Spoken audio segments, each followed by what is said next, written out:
সভাপতি, শ্রদ্ধাভাজন প্রধান অতিথি, বিশেষ অতিথি ব্যক্তিত্ব দুজন আছেন এখানে, এবং মাসুদ করিম, যাকে আমি নানাভাবে চিনি।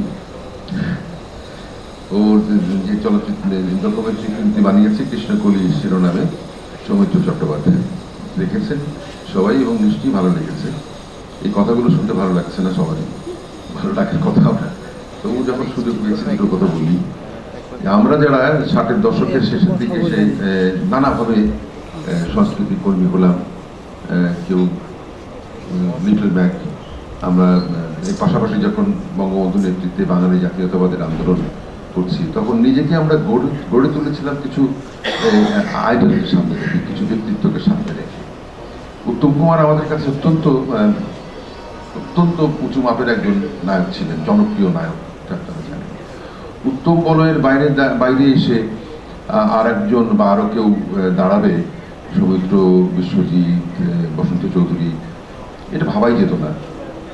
সৌমিত্র চট্টোপাধ্যায় যেটাই এখানে বলেছেন এই ডকুমেন্টারিতে, যে শিশির ভাদুরী এবং সত্যজিৎ রায়ের মধ্যে যে পার্থক্যটি তিনি করেছেন খুব সূক্ষ্মভাবে, আমি উত্তম কুমার এবং সৌমিত্র চ্যাটার্জির পার্থক্য করতে গেলে যেই বলবো, উত্তম কুমারকে ছেড়ে কিন্তু আমি সৌমিত্রকে কখনোই বিচার করবো না। কিন্তু যেটা বলছিলাম, যে আমরা যখন বেড়ে উঠেছিলাম 60-এর দশকের শেষে এবং 70-এর দশকের শেষে তুমুলভাবে যখন সাংস্কৃতিক আন্দোলন, নাট্য আন্দোলনে জড়িত হলাম, তখন আমরা ভেবেছি যে সেই সব মানুষকে আমরা সামনে রাখবো যারা শিক্ষিত, কালচার্ড। রবীন্দ্রনাথ কালচার বলেছেন, সৌমিত্র চ্যাটার্জি হচ্ছে কালচার। এক্ষণ আকর্ষণীয় পত্রিকা তো বটে, নির্মল আচার্যের সাথে তিনি করতেন, এবং কলেজ স্ট্রিটের যে অবস্থাতে তিনি এক্ষণ প্রকাশিত হতো, সেখানে আমরা বারবার গেছি, আড্ডা মারতে গেছি।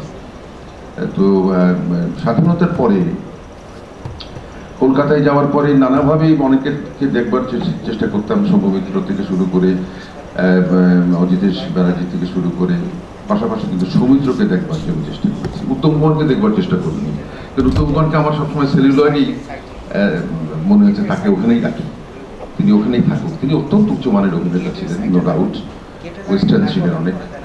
কিন্তু সৌমিত্র চ্যাটার্জিকে দেখার ইচ্ছে প্রকাশ করেছে, এবং ইচ্ছে যখন প্রকাশ করেছে, আমি প্রথম প্রকাশ করেছি কবি তারাপদ রায়ের কাছে। কারণ কবি তারাপদ রায়ের বাড়িতে গিয়ে আমি উঠতাম লিটল রাজশাহী স্ট্রিটে, তখন তিনি থাকতেন, টর্পেডো, আনিসার যেটা বললেন তাকে সবাই আমরা টর্পেডো হিসেবে জানি। তারাপদ দা, সুনীল দা এবং সতীদা, তিনজনকে বললাম আমি সৌমিত্র চ্যাটার্জিকে দেখতে চাই, একটু আমি যাব, কোথায় যাব।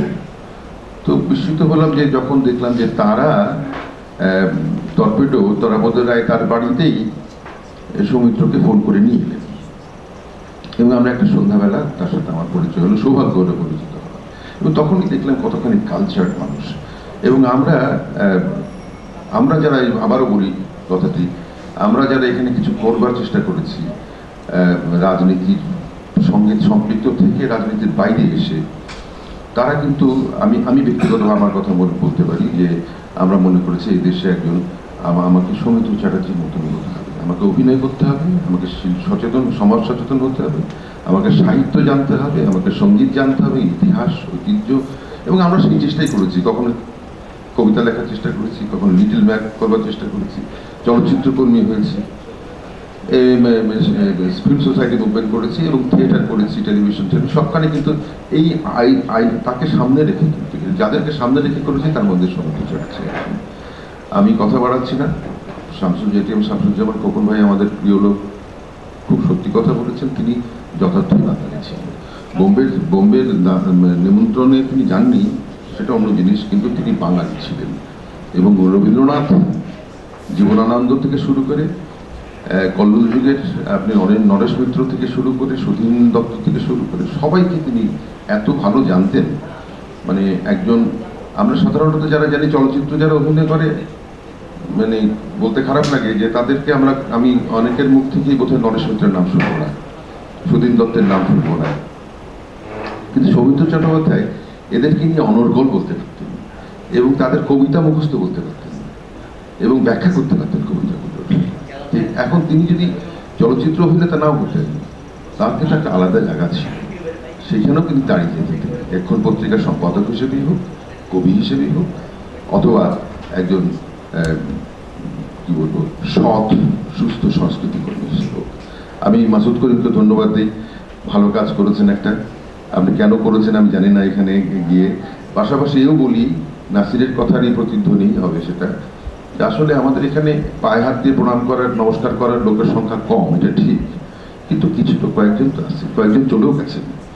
কামরুল হাসানের উপর কোনো ছবি হয়নি, কায়েম চৌধুরীর উপরে কোনো ছবি হয়নি, এদের পায়ে হাত দিয়ে তো প্রণাম করা যেত, এখনো যায় যাদের, তাদের উপরে যদি আর কেউ উদ্যোগ নেন, উদ্যোগী হন ছবি বানানোর জন্য, তাহলে আমার মনে হয় খুব ভালো হয়। আমাদের অনেক রাজনীতিবিদ যাদেরকেও পায়ে হাত দিয়ে প্রণাম করা যেত চলে গেছেন অসময়ে, তাদেরকে নিয়েও কোনো ডকুমেন্টারি নেই। একটা প্রমাণই বলতে পারি যে মনিবের উপর কোনো ডকুমেন্টারি নেই, সেরকম অনেকের উপরে নেই। এই কাজগুলো কিন্তু এখন করা উচিত। এই কাজগুলো খুব যে ব্যয়বহুল তাও নয়, একটু সবসময় সরকার নির্ভর হতে হবে সেটা আমি মনে করি না, যে তথ্যমন্ত্রী সাহেব আছেন উনি বলে গেলেন তাই করতে হবে তা না, কিন্তু এগুলো কিন্তু নিজেদের উদ্যোগে করতে হয়। কলকাতায় কিন্তু অজস্র ডকুমেন্টারি ফিল্ম মেকার আছেন আমি চিনি, যারা নিজের উদ্যোগেই, সরকারের উপর নির্ভর করে না, নিজের উদ্যোগেই কিন্তু কাজ করছে। তবে হ্যাঁ, সেক্ষেত্রে ব্যক্তি কিছু কিছু ক্ষেত্রে কিছু কিছু ব্যবসায়ী, কিছু কিছু রাজনীতিবিদ বা সমাজসেবক তারা পৃষ্ঠপোষকতা করে। সেই পৃষ্ঠপোষকতা তো আমাদের এখানে হতেই পারে, আমাদের এখানে তো কিন্তু উদ্যোগটা নিতে হবে। এই উদ্যোগটার জন্য সবাই নেয়, বিশেষ করে তরুণ তরুণ প্রজন্মে জানায়, সেটাই আমি প্রত্যাশা করি। এবং আবারও আপনাদের কাছে শ্রদ্ধা জানাচ্ছি সবাইকে, এবং মাসুদ করিমকে ধন্যবাদ।